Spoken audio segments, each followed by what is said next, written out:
Well, this is certainly a fast-paced story because Chelsea will face 74 charges for breaching FA rules going all the way back to 2009. I said it was fast-paced. Our chief correspondent, Kaveh Solhekol, has been across it all. So just tell us, what are these charges first? Well, look, this is quite a complicated story. It all started just over 3 years ago when Chelsea's new American owners were carrying out due diligence when they were trying to buy the club.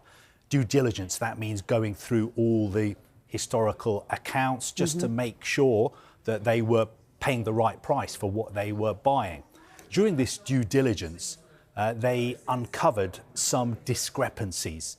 It appeared that there were some payments which hadn't been recorded properly in Chelsea's accounts, and the accounts which were submitted to the Football Association, the Premier League and UEFA.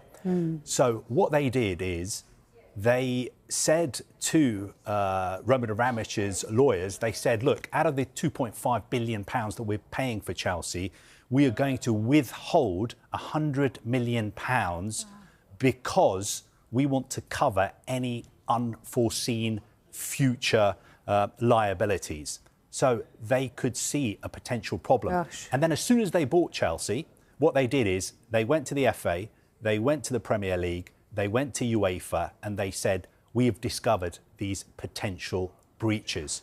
This is the information we have. We are going to cooperate fully with you. And over the past 3 years, that is what they've been doing. Right. So, for instance, they have been giving the FA investigators all the files, all the data, all the emails that they needed. And they've been doing the same with the UEFA and also the Premier League. Now, interestingly, back in July 2023, Chelsea reached a settlement with UEFA.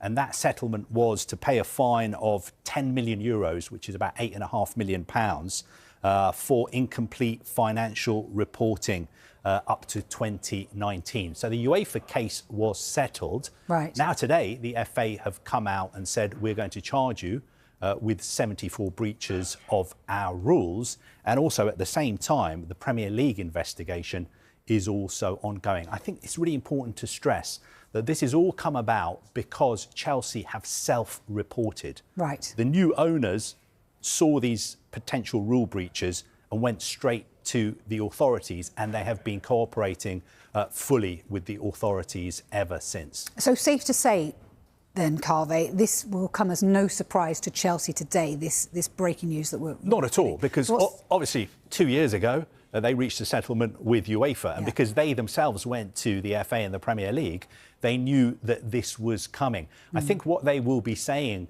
to the FA, the Premier League, and also what they said to UEFA is, look, we discovered this, we have come straight to you, and this has got really nothing to do with us, because this all happened under the previous ownership. Right. So I think this is all to do with payments that were made in connection with historical transfers. Okay. I've been led to believe that it has to do with the transfers of players, for instance, like Eden Hazard, Willian, Samuel Eto'o.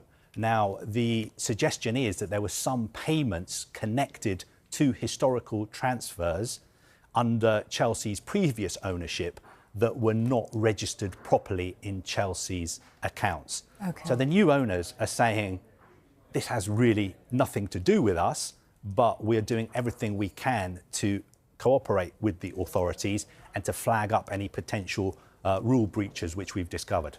Have they responded in any way to this today? Chelsea? Yeah. Yeah, Chelsea have released a statement just in the last few minutes. They say that they're pleased to confirm that its engagement with the FA concerning matters that were self-reported by the club is now reaching a conclusion. They go on to say that they noticed these discrepancies, and as soon as they did, they reported them to the relevant authority. And they go on to say that they have demonstrated unprecedented transparency during this process, giving comprehensive access to the club's files and historical data. So what I was saying to you, they have handed over everything that they were asked to hand over. Now, of course, they have to wait and see what the sanction is going to be from the FA. I think they have until September the 19th to respond to these charges. Also, of course, they have to wait and see what the Premier League decide to do. Yeah, and you mentioned the fact that they'd kind of set aside some money for this. They've had to spend approximately, what you say, £8 million in terms of the UEFA fines. What could they face, do you think, in terms of the FA and the Premier League then? I think from the perspective of Chelsea's new owners, they would expect a financial penalty. Right. I think there's a possibility of a sporting sanction as well. There's been talk, for instance, of a points deduction. But I think if you go down the road of a points deduction, then in a way you are punishing the wrong people, because the people who, if it's proved that they did break these rules, they're no longer at the club at all. So why would you punish the present owners, the present squad who had nothing to do with this at all? So I think the feeling at Chelsea is perhaps if these breaches are proven, then a financial punishment would be the fairest outcome. The other interesting point to make as well is, if Chelsea had deducted points, would that in the future put clubs off self-reporting? So when they, if in the future they discover something, would they think, hey, we better keep quiet about this, cover it up, because if we report it, we could be deducted points. So that's another interesting aspect to all this. It certainly is. Kaveh, thanks ever so much.